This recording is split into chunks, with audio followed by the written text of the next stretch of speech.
Assalamualaikum warahmatullahi wabarakatuh. Salam sejahtera untuk kita semuanya.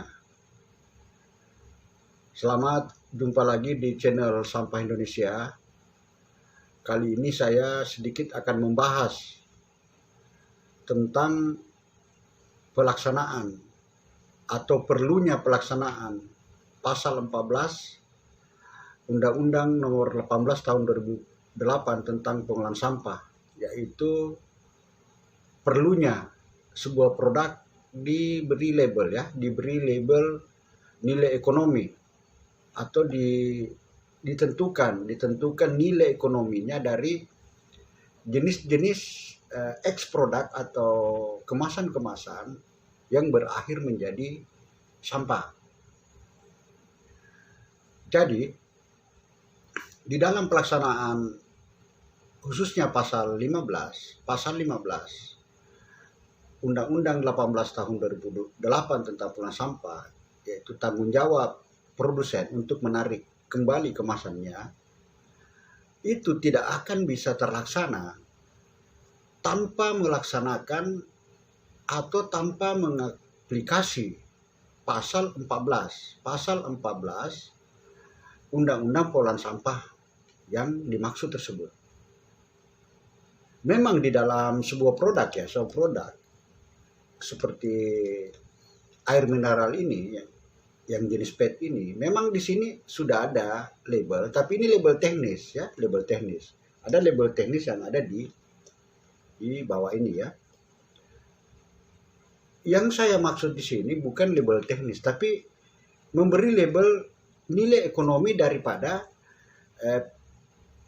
produk ini gitu. Agar ada nilai, masyarakat tidak langsung membuang, jadi artinya sama saja dengan nilai rupiah itu. Jadi ada tertempel ya. Jadi ada tertempel, ada yang ditentukan apakah dia layak daur ulang atau bisa daur ulang. Itu semua yang harus ditentukan oleh pemerintah, oleh lintas kementerian dan lembaga, bukan hanya Kementerian Lingkungan Hidup saja gitu. Jadi semua kemasan-kemasan seperti misalnya kemasan ini ya, kemasan mie instan dan sebagainya, itu semua harus diberi label nilai ekonomi. Misalnya kalau eks produk ini sudah jadi sampah, harganya berapa? Misalnya ini Rp100, Rp200, itu terserah bagaimana keputusan lintas stakeholder nantinya antara perusahaan, pemerintah, untuk duduk bersama memutuskan, mengambil solusi untuk menentukan nilai ekonomi daripada eks produk ini. Karena tanpa memberi nilai itu tidak bisa gitu loh ya, seperti semua ini, kemasan plastik ini, kemasan ini dan sebagainya, sampai kepada misalnya rokok ya, semua kemasan seperti ini, kosmetik, obat-obatan dan sebagainya, itu semua harus diberi nilai ekonomi. Termasuk misalnya ini Korea, harus ditentukan apakah ditentukan harga nilai item per item atau dikelompokkan sesuai jenisnya, seperti yang terjadi di luar negeri. Itu ada pelabelan di kemasannya, ada pelabelan di kemasan, ada dropboxnya dan lain sebagainya. Terus ada yang membagi dua, LDU, BDU, layak daur ulang, artinya memiliki nilai nilai ekonomi tinggi. Terus ada bisa daur ulang mempunyai nilai ekonomi rendah. Nah, jadi artinya kalau di luar negeri itu yang LDU artinya layak daur ulang, nilai ekonomi tinggi, berarti pembayaran EPR-nya itu rendah. Kalau bisa didaur ulang artinya nilai ekonomi rendah, berarti pembayaran EPR-nya tinggi. Nah, di Indonesia yang membayar EPR itu adalah konsumen ya, pengguna produk. Namun perusahaan produk ini harus menalangi lebih awal,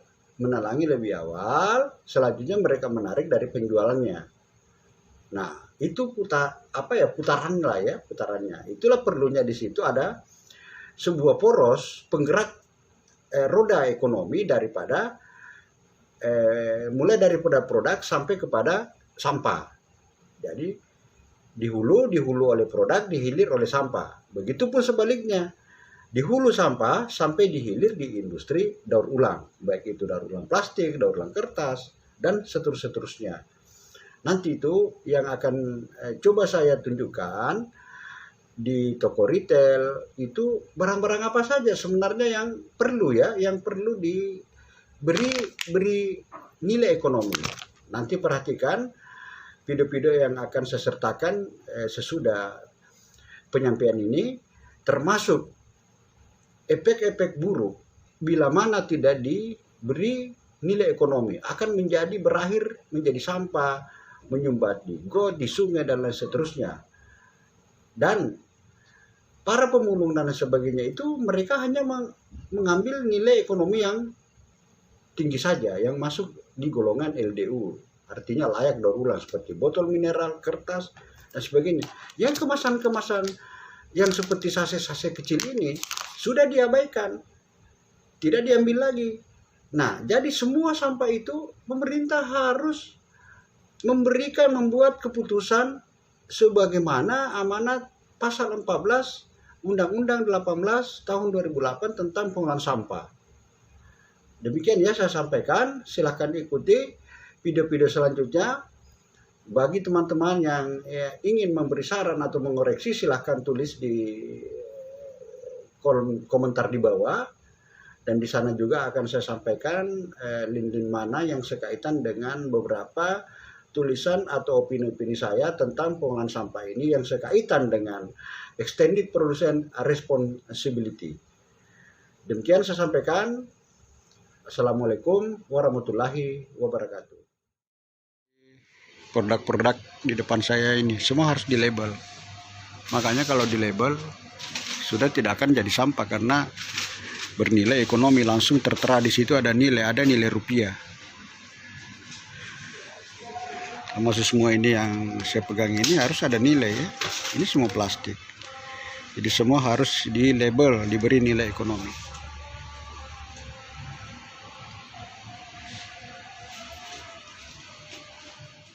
Di kosmetik ya, obat-obatan, kosmetik, semua harus diberi nilai ekonomi.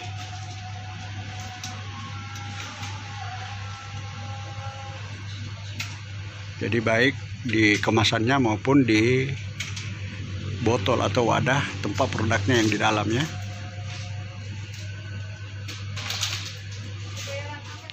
Semua kemasan-kemasan ini harus diberi nilai ekonomi ya, nilai ekonomi, termasuk botol, kaleng, kertas dan plastik.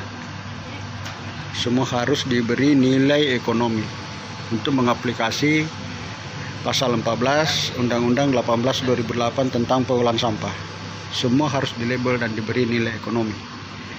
Entah itu layak daur ulang atau bisa daur ulang,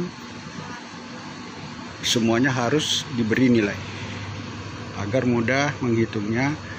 Pasal 15 Undang-Undang 18 tahun 2008 tentang pengelolaan sampah.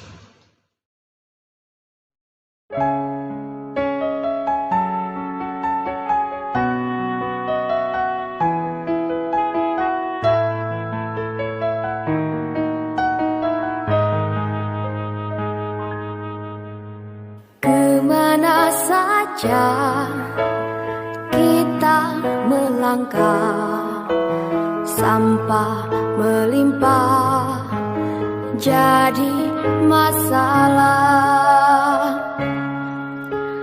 Dunia resah karena sampah, bencana datang ke segala arah.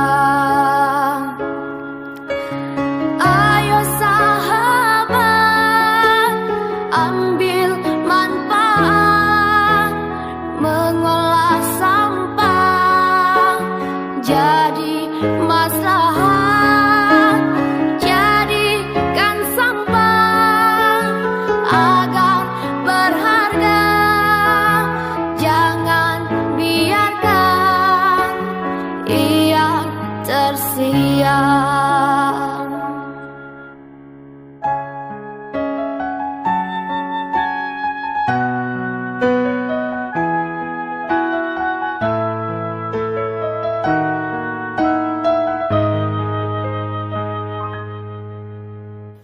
kemana saja kita melangkah, sampah melimpah jadi masalah.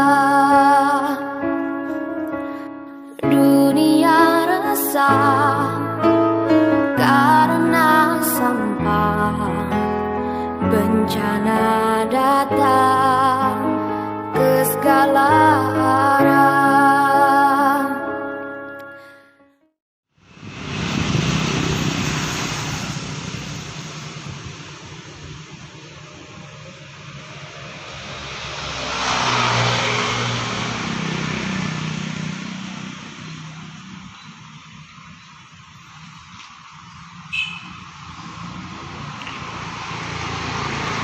Ini pemulung lagi memilah plastik. Mereka hanya mengambil botol mineral, termasuk gelas mineral, dan juga seperti tempat sampah ini dan kardus-kardus, dan lainnya ditinggalkan seperti ini.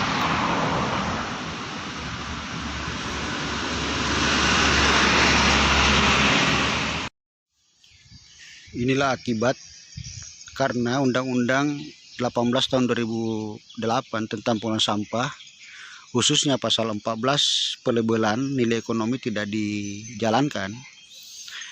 Maka pelaksanaan pasal 15 tanggung jawab produsen terhadap produknya tidak bisa dijalankan. Ini seperti ini produksi Mayora, Indofood.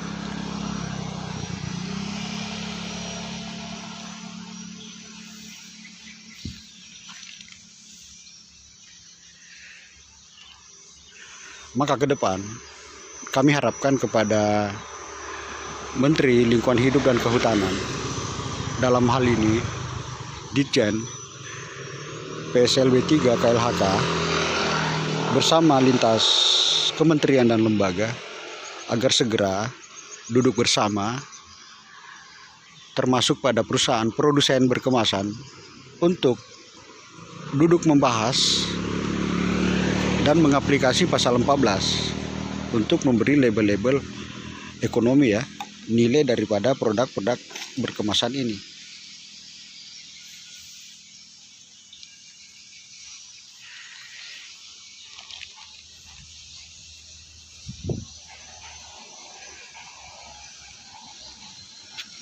Demikian saya sampaikan dari Kabupaten Bone pada tanggal 16 Januari 2021. Green Indonesia Foundation, Jakarta.